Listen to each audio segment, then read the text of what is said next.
নমস্কার, কেমন আছেন বন্ধুরা? সমৃদ্ধি খুলসুটি ঘরকন্যার আরেকটি ছোট্ট ব্লগে সবাইকে স্বাগত জানাই। সকাল সকাল প্রিয় বন্ধুদেরকে সুপ্রভাত জানিয়ে আমার ছোট্ট ব্লগটি শুরু করছি। আজকের ব্লগে দেখাবো রান্নাবান্না। আর চলো বন্ধুরা, কিভাবে খুব সহজে কাঁকড়া রান্না করব সেটাই দেখাবো। এই যে দেখো, সকাল সকাল বাজার থেকে সমুদ্র কাঁকড়া চলে এসেছে। তো চলো প্যাকেট খুলে দেখাই। এই যে প্যাকেট খুলেই ঢেলে ফেলেছি একটি বালতির মধ্যে। এগুলো কি কাঁকড়া বলো তো বন্ধুরা? কারা কারা চেনো?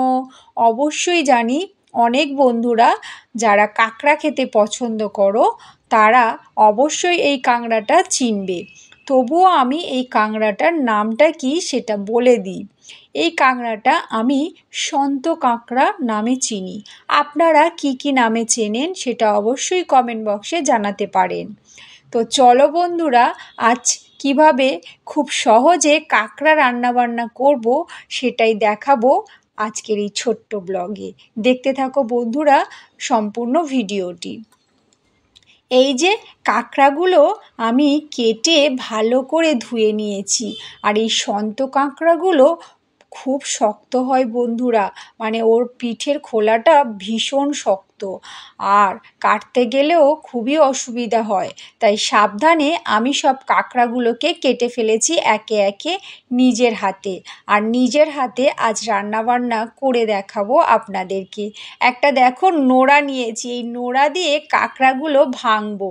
আর কিভাবে ভাঙবো সেটাই দেখাই, চলো বন্ধুরা।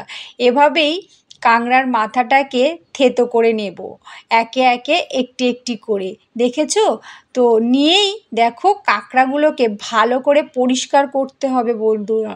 আর বর্ষাকালে কাঁকড়াগুলোর ভীষণই ঘি হয়। হ্যাঁ বন্ধুরা, কারণ বর্ষার সিজনে কাঁকড়া খাওয়ার মজাই আলাদা। যারা যারা এখনও কাঁকড়া রান্না করে খাননি তারা অবশ্যই একবার হলেও ট্রাই করে দেখুন যে বর্ষাকালে কাঁকড়া খেলে কেমন টেস্ট লাগে। এই যে একে একে আমি নোড়া দিয়ে সব কাঁকড়াগুলো ভেঙে নিয়েছি, আর একদম পরিষ্কার পরিচ্ছন্ন করে আমি লবণ, হলুদ, লঙ্কার গুঁড়ো দিয়ে আমি কাঁকড়াটাকে মেখে নিলাম নিজের হাতে। এবার চলো নিজের হাতে রান্নাবান্না করে দেখাই।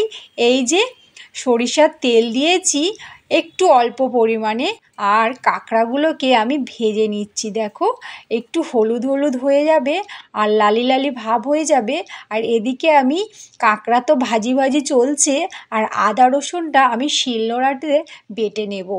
আর চলো, এই বাটা মশলা দিয়ে কাঁকড়া রান্না করার মজাই আলাদা। আর এখানে রয়েছে পেঁয়াজ কোচানো, ক্যাপসিকাম, টমেটো, কাঁচা লঙ্কা। এই সবগুলো আমি উপকরণ কুচিয়ে রেখে দিয়েছি, আর সাথে দুটো শুকনো লঙ্কা, আর ওখানে আছে আদা রসুন একটু থেতো করে নেব। তো চলো কাঁকড়া ভাজার তেলে আমি শুকনো লঙ্কা আর তেজপাতা আর কালো জিরের ফোড়ন দিয়ে দিচ্ছি। দেখো বন্ধুরা, ওই গরম তেলের মধ্যেই দিয়ে দিয়েছি, দিয়েই একটু নাড়াচাড়া করতে থাকবো। আর দেখো কিভাবে রান্নাটা আমি করি।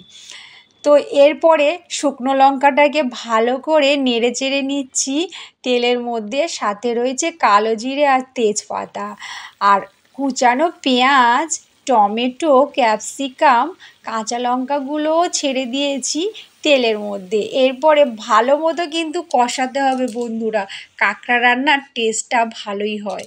তো চলো ভালো করে মশলা কষিয়ে তারপরে দিয়ে দিলাম আদা রসুন পেস্ট, মানে যেটা আমি বেটেছিলাম শিলনোড়াতে, সেটাকে আমি দিয়ে দিলাম মশলার মধ্যে। তারপরে পরিমাণ মতো লবণ, হলুদ, লঙ্কার গুঁড়ো দিয়ে দিয়েছি, দিয়ে আবারও আমি ভালো করে কষিয়ে নিয়েছি।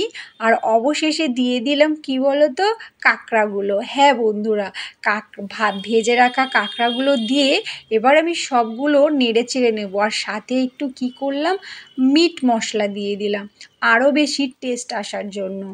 তো অল্প পরিমাণে মিট মশলা দিয়ে দিয়েছি, আর এবার কাঁকড়াগুলোকে ভালো মতো তেলের মধ্যে কষিয়ে নিয়েছি, নিয়ে একটু জল দিয়ে রেডি হয়ে গেছে একদম দেখো তেল ঝাল সমুদ্রের কাঁকড়া রান্নাবান্না। তো বন্ধুরা দেখে কেমন লাগছে বলো, তাহলে খেতে কেমন লাগবে? অবশ্যই যারা যারা কাঁকড়া খেতে পছন্দ করো অবশ্যই একবার হলেও বাড়িতে কাঁকড়া রান্না করে খাও এই বর্ষাকালে, তাহলে খুবই ভালো লাগবে। আর এই যে গরম ভাতে তেল ঝাল কাঁকড়া নিয়ে চলে এসেছি আর কুমড়োর তরকারি। তো চলো বন্ধুরা, আমরা তো খাওয়া দাওয়া করব। আজ নিজের হাতে কাঁকড়া রান্নাবান্না করলাম আর আপনাদের সামনে দেখালাম যে খুব সহজে কিভাবে সমুদ্র কাঁকড়া রান্নাবান্না করতে হয়। তো ঝটপট আপনারাও বাড়িতে সমুদ্র কাঁকড়া নিয়ে আসুন আর রান্নাবান্না করুন আর বাচ্চাদের বড়দের সবাইকে খেতে দিন।